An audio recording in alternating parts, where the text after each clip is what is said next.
আসসালামু আলাইকুম এভরিওয়ান, আশা করি সবাই ভালো আছেন। আজকে আপনাদের আমার লেবু বাগানটা দেখাবো। এটা হচ্ছে ১ বিঘার একটা বাগান। এখানে যথেষ্ট রোদ পড়ে, মাটিটাও দোআঁশ মাটি। দোআঁশ মাটিতে আসলে সব গাছই ভালো হয়। তো মাশাআল্লাহ আমার লেবু গাছগুলো অনেক সুন্দর হয়েছে। তো এই বাগানটা কিছুদিন আগেই হারভেস্ট করা হয়েছে। এই কারণে কোনো লেবু নেই, লেবু আছে ছোট ছোট সব। ফুল আসবে নতুন করে ফুল এসে আবার লেবু আসবে অনেক। এটা ড্রাগ ওয়েলের একটা নালা, আমি এটা নিয়ে পরে বলছি। সামনে ড্রাগ ওয়েল আছে, আমি দেখাবো আপনাদেরকে। এই বাঁশগুলো দেওয়া হয়েছে লেবু গাছগুলোকে একটু উঁচু করে রাখার জন্য, যেন নিচ দিয়ে হাঁটাচলা করা যায় এবং খুব সহজে লেবুগুলোকে কালেক্ট করা যায়, হারভেস্ট করা যায়। এগুলো না দিলে কাটার জন্য একদম বাগানের ভেতরে ঢোকাই যায় না, প্রচুর কাটা থাকে। এমনিতেও হাঁটতে গেলে দুই একটা কাটা মাথায় লেগেই যায়। এই লেবুটা পেকে আছে এখানে, হয়তো বা যারা হারভেস্ট করেছে তারা খেয়াল করেনি। তো লেবুটা পেকেও গেছে, আমি যাওয়ার সময় হয়তো বা নিয়ে যাব। এইখানে একটা লেবু আছে, যত লেবু ছিল সবগুলোই একসাথে ম্যাচিউর হয়ে গেছিলো।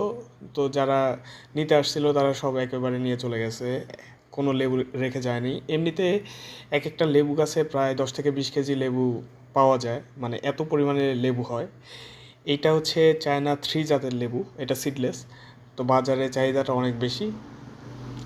আর এই লেবু বাগানটা করা হয়েছে প্রায় 3 থেকে 4 বছর আগে। এখন গাছগুলো এই পর্যন্ত আসছে।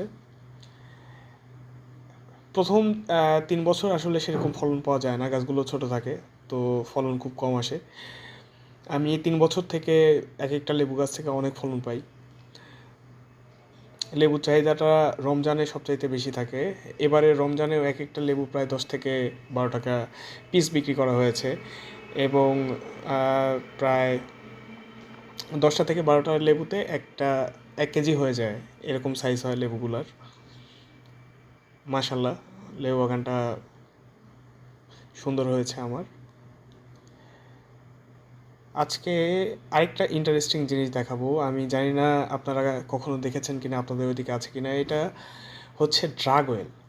ড্রাগ ওয়েলটা হচ্ছে সৌর বিদ্যুৎ চালিত মোটরে নিচ থেকে পানি তোলার কল, যেটা ডিপ হিসেবে অনেকে জানেন যে গ্রামের জমির ভেতরে হচ্ছে ডিপ থাকে, যেগুলো বৈদ্যুতিক হয়ে থাকে অথবা শ্যালো মেশিনের মাধ্যমে চালানো হয়। তো সেটারই ডিজিটাল ভার্সন হচ্ছে এটা। এটাকে কুয়া করে ভেতরে পাইপ বসিয়ে তারপরে হচ্ছে মোটরটাকে দেওয়া হয়েছে। আর এই মোটরটা সরাসরি এই সৌর বিদ্যুতের মাধ্যমে চলে। এখানে আমার কিছু কলা গাছ আছে, লেবু বাগানের পাশে যতটুকু জমি ছিল সেখানে কলা গাছ লাগিয়ে দিয়েছি। এখানে প্রায় 70টার মতো কলা গাছ লাগিয়েছি আমি। এই এখন যে কলাগুলো দেখা যাচ্ছে এগুলো সব হচ্ছে সবরি কলা। সবরি কলার বোগ লাগানো হয়েছে, আমার পাশেই এক কাকার জমিতে বোগ হয়েছিল, এখান থেকে নিয়ে আসা হয়েছে। এই জায়গাটা পুরোটাই ফাঁকা, এখানে আম বাগান। আর নিচে ওগুলোকে ধান ভেবে ভুল করবেন না, এটা আসলে ঘাস। ঘাসটাই এত সুন্দর লাগছে। এই পাশটাতে আমার আরও বেশি কলা গাছ আছে, এই জায়গাটাতে বেশি কলা গাছগুলো। এই ছোট যে কলা গাছটা দেখা যাচ্ছে এটা হচ্ছে জি9 জাতের কলা, হাইব্রিড সাগর কলা, যেটাকে ল্যাবে প্রস্তুত করা হয়েছিল। এগুলো সব ল্যাব প্ল্যান্ট ছিল, ছোট ছোট ছিল, এখন বড় হয়ে গেছে। জি9 কলা চেনার উপায় হচ্ছে এর পাতার ওপরে আঁকিবুকি দাগ থাকে, কালো কালো ছোপ ছোপ দাগ থাকে। তো এই দাগগুলো দেখে চেনা যায়, কিন্তু গাছটা একটু বড় হয়ে গেলে এই দাগগুলো আর পাতাতে আসে না, এটা ছোট থাকতেই আসে।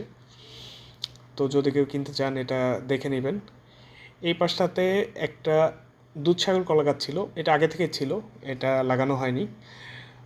তো এই জন্য এটা এত বড় ম্যাচিউর হয়ে গেছে প্রায়, কিছুদিনের ভেতরে হয়তো বা কলার ফুল চলে আসবে, যেটাকে আমরা আঞ্চলিক ভাষায় বোক বলি।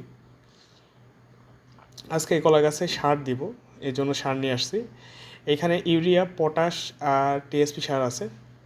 ইউরিয়া সারটা বেশি আছে, ইউরিয়া সারটা কলা গাছের জন্য খুব ভালো হয়ে থাকে।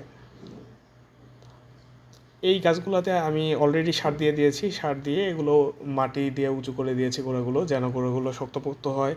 আরেকটা ব্যাপার হচ্ছে সারের উপর যখন মাটি দিলাম তখন কাজটা সহজ হয়ে গেল, গর্ত করে দিতে হলো না। আর সারটাও মাটি থাকার কারণে ধুয়ে গেল না, বৃষ্টি যদি আসে তাহলে ধুয়ে গেল না।